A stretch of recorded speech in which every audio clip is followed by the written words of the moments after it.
When the world sleeps and the storm rages, one boy walks, not to escape the dark, but to carry his light through it. This is the story of the candle in the rain. He was a boy no one ever seemed to notice, yet the rain, it seemed to know him by name Ian. Every single night, barefoot and silent, he would walk, carrying a small candle carefully wrapped in a thin piece of plastic. He guarded it with his life, as though he held the sun itself in his small hands. The road was long, muddy, and cruel. The few streetlights that dotted the path flickered, desperately fighting to stay alive, just like the tiny flame he protected. With every step, a whisper escaped his lips, a mantra against the wind. I'm coming.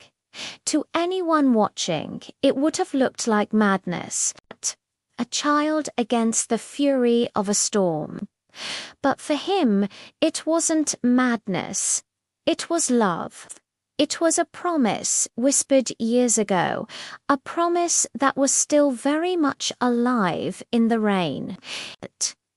He found temporary shelter beneath an old, cracked bus stop, a forgotten relic, cold and damp. As he huddled there, a stray dog, shivering from the cold, trotted over and shook the storm from its fur right beside his feet. A familiar friend. You again, the boy murmured, a small smile touching his lips. Guess you like storms too. He reached into his pocket, pulling out the last piece of bread he had. He broke it in two and shared it with the stray. Kindness, it was the only wealth he possessed. But it wasn't always like this. Once, his world was kind. His home glowed not just with light, but with laughter. He remembered his mother, whose eyes smiled even through sorrow. One evening, she had asked him, Ion, do you know why we light candles? He had guessed, because they look pretty.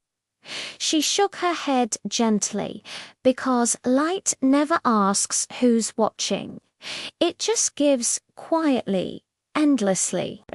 Promise me, my son, no matter what happens, no matter how dark it gets, you'll never let your light go out.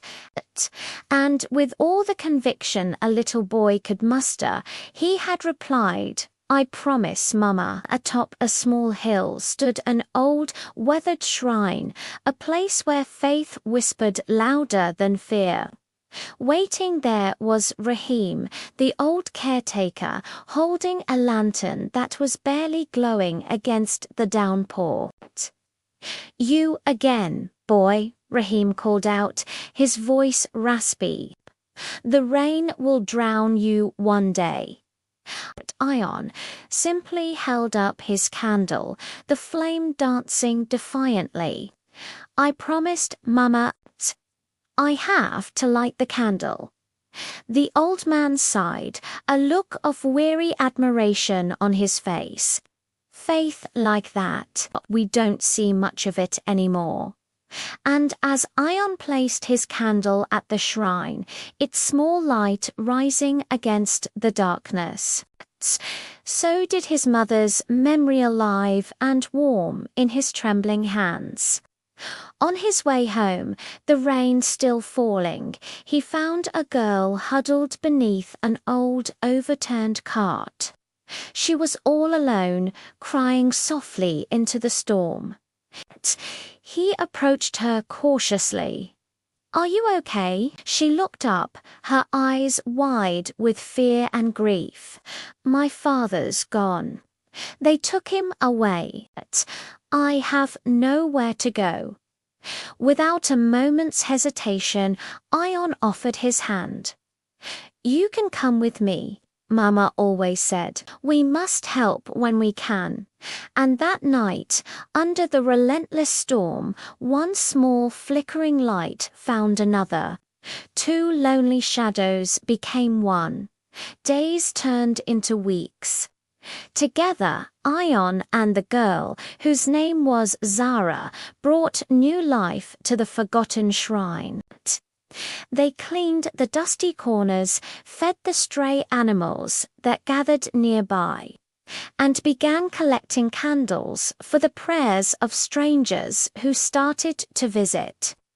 One afternoon, Zara watched him as he worked, a gentle smile on his face despite their hardships. "You smile even when you're sad," she observed. "Why?" Ion paused, looking towards the sky. "Mama said sadness is just rain. It helps the flowers grow." The old caretaker, Rahim, would often watch them from a distance, muttering to himself, "Those children, they have more faith than 1,000 sermons." Then came the storm. It was a night so fierce, so powerful, it felt as though it had swallowed the sky whole. The wind howled like a hungry wolf, and the rain fell in solid sheets. Rahim rushed to the door of his small hut. "Stay inside, boy.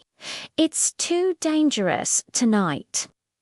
But Ion was already heading out, his candle clutched in his hand.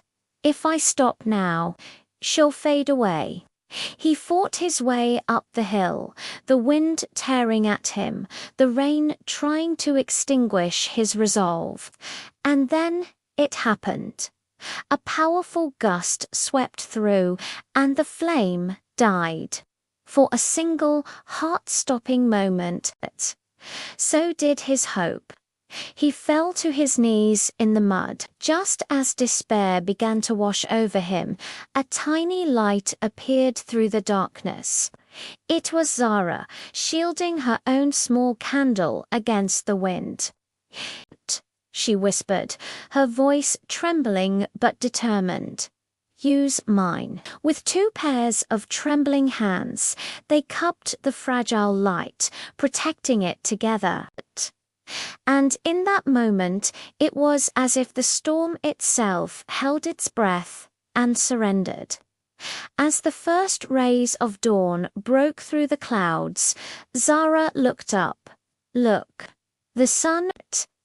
Rahim watched from the shrine's entrance, a tear rolling down his cheek. Sometimes, he thought, heaven answers not with thunder, but with light. Years passed. The boy became a man, and the girl a woman.